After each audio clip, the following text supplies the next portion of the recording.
Η συνέντευξη του Βλάντιμιρ Πούτιν έχει προκαλέσει σεισμό στην παγκόσμια κοινή γνώμη.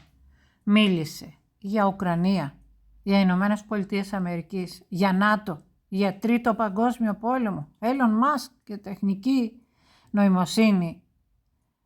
Θα σας παραθέτω κάποια ουσιώδη από την 3 περίπου ωρών συνέντευξη από το κανάλι του Tucker Carlson. Why do you think that is? Just to get to motive. I know you're clearly bitter about it. I understand. But why do you think the West rebuffed you then? Why the hostility? Why did the end of the Cold War not fix the relationship? What motivates this from your point of view? Вы сказали, что you said I was bitter about the answer. No, it's not bitterness. It's just a statement of fact. We're not bride and groom. Bitterness, resentment. It's not about those kind of matters in such circumstances. We just realized we weren't welcome there, that's all. Okay, fine. But let's build relations in another manner. Let's look for common ground elsewhere. Why we received such a negative response, you should ask your leaders. I can only guess why. Too big a country with its own opinion and so on. And the United States, I've seen how issues are being resolved in NATO. I will give you another example now concerning Ukraine. The US leadership exerts pressure, and all NATO members obediently vote, even if they do not like something.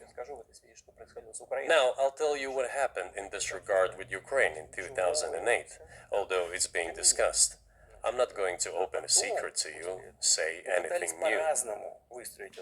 Nevertheless, after that we tried to build relations in different ways. For example, the events in the Middle East, in Iraq. We were building relations with the United States in a very soft, prudent, cautious manner.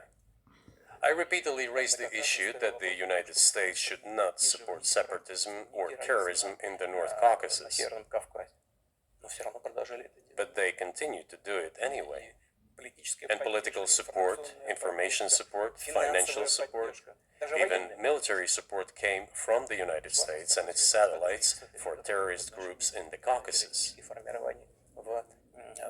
I once raised this issue with my colleague, also the President of the United States.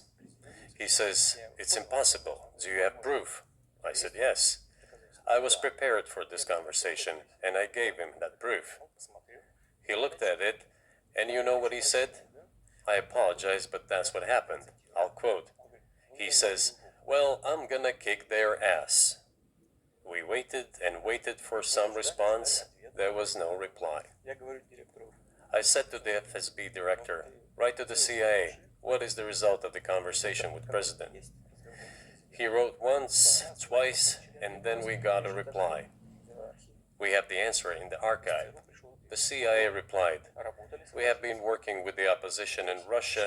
We believe that this is the right thing to do, and we will keep on doing it." Just ridiculous. Well, okay. We realized that it was out of the question. Forces in opposition to you. So you're saying the CIA is trying to overthrow your government? Of course, they meant in that particular case the separatists, the terrorists who fought with us in the Caucasus. That's who they called the opposition. This is the second point. The third moment is a very important one. Is the moment when the US missile defense system was created.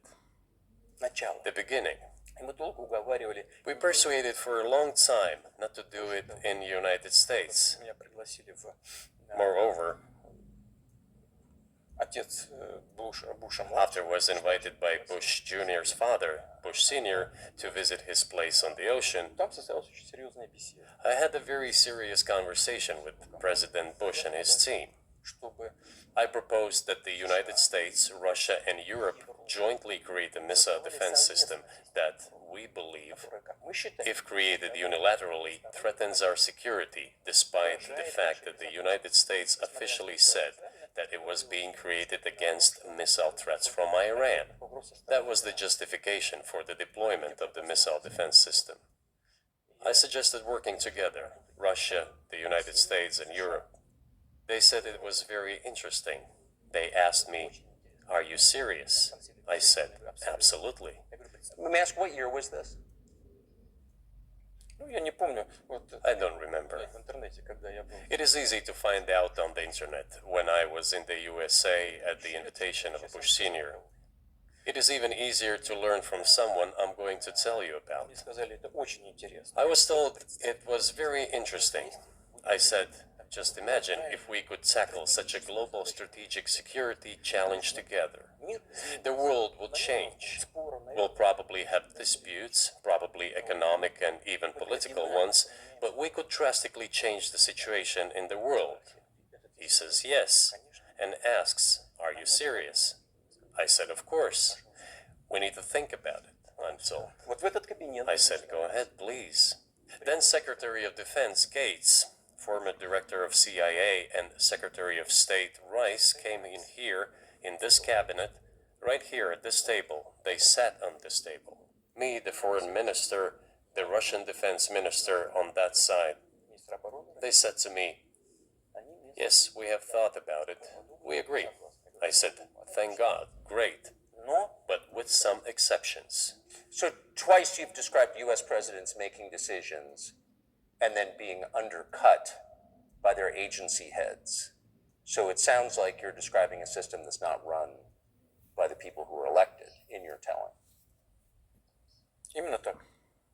That's right, that's right. In the end, they just told us to get lost. I'm not going to tell you the details because I think it's incorrect. After all, it was confidential conversation. But our proposal was declined. That's a fact. It was right then when I said... Για κρυμμένες ειδήσεις, έγκαιρη και έγκυρη ενημέρωση, εγγράψου, κοινοποίησε να το γνωρίσουν όλοι. Η αλήθεια, πάση θυσία, εδώ.